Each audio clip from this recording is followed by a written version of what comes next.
Hello and welcome back to Nerd Doc. A new Black Panther Wakanda Forever trailer just dropped, and we got our first look at Namor the Sub-Mariner.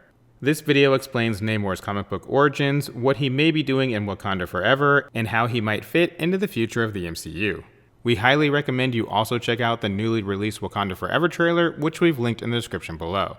If you have any questions about Namor or how he may fit into Wakanda Forever in the MCU, leave a comment and we'll respond as best we can.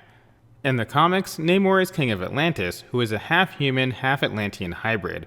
Sometimes he's known as Marvel's first mutant, while other times he's not a mutant in the X-Men sense, but rather the more traditional genetic mutation sense, which is technically the X-Men sense, but you know what I mean.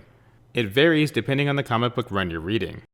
Namor's father was human and his mother was an Atlantean princess. Namor's father, Leonard Mackenzie, was in the Antarctic collecting vibranium when his ship was lost. When Princess Fen of Atlantis went to investigate, she ended up falling in love with Leonard and eventually getting pregnant. However, when Atlantean soldiers came to get Fen, they attacked and presumably killed Leonard. The child was given the name Namor due to his father's death. The name literally means avenging son. Now, some of this may be changed in Wakanda Forever. There have been rumors of a plane crash scene near the beginning of the movie. If true, the plane crash would change Namor's origins to potentially leave out the Antarctic vibranium mission and replace it with the aftermath of the crash. We've also heard rumors that Riri Williams, aka Ironheart, has made a device that can detect vibranium. Drilling on the ocean floor to extract some of this vibranium is what upsets Namor and causes a conflict with Wakanda. As a side note, this device supposedly factors into the upcoming Thunderbolts movie as well, but we'll get into that in another video, so be sure to subscribe so you don't miss out. Namor has had run-ins both with and against the likes of the Avengers, Fantastic Four, Magneto, the X-Men, Scarlet Witch, Loki, Doctor Doom, and more.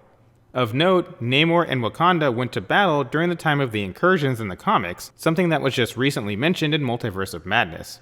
While Namor proposed a peace treaty to T'Challa, Queen Shuri, who ruled Wakanda at the time, rejected the offer and decimated Atlantis while Namor was away. This actually led to Namor teaming up with Thanos and doing bad things. As we mentioned before, Namor is widely considered to be Marvel's first mutant. Given the release timing of Wakanda Forever and the fact that we don't yet know how the mutants will enter the MCU, this may not be the case anymore. Although we did make a video, linked below, about our idea that the mutants may enter the MCU via X-Men 97, that doesn't release until next summer. Unless the mutants have been here all along or there's some serious retconning after the fact, it's unlikely Namor will be a mutant in the MCU. Namor's powers come from the fact that he's a mix of human and Atlantean DNA. His body has developed to withstand high-pressure underwater situations. He can fly, has enhanced vision, can withstand freezing temperatures, has superhuman strength, speed, stamina, and agility, and has been known to battle evenly with the likes of Thor and Hulk. Since he's fighting against Wakanda in the movie, his power level may be toned down a bit, but we've also heard there will be a number of heroes he'll have to fight against, so maybe he will be at his comic book power levels. For anyone interested, we'll have a video on all of the Black Panther Wakanda Forever leaks coming soon. While Namor is Atlantean, he can survive on land due to his half-human side, although he still needs to get back into the water eventually to maintain his survival. Namor can also breathe underwater, heals much faster when he's underwater, ages slower than a normal human, and can speak with fish and other marine life. With his trident, he can also alter the weather, similar to Storm of the X-Men. It's pretty easy to see that more than a few comparisons can be made between Namor and Aquaman, but that may be one of the reasons why some of Namor's origins are potentially changing in the MCU. In the comics, Atlantis is located in the Atlantic Ocean between North America and Europe. In Avengers Endgame, there was a mild subduction under the African plate, which is a reference to the tectonic plate west of Africa. Some eager fans took this as a nod to Namor since that is roughly the location of Atlantis, but that may not end up being the case. The MCU version of Namor is said to have Mayan influences, which you can see here in the trailer. Tenoch Huerta, the actor playing Namor, has learned the Mayan language for the role. That means there's a chance Atlantis has moved from west of Africa closer to the Yucatan Peninsula where the Mayans were known to live. The Atlanteans mostly had blue skin in the comics, while Namor's skin was more fair due to his human father. This carries over into the MCU as well. Namor is not a hero in the traditional sense, and that should carry over into the MCU version.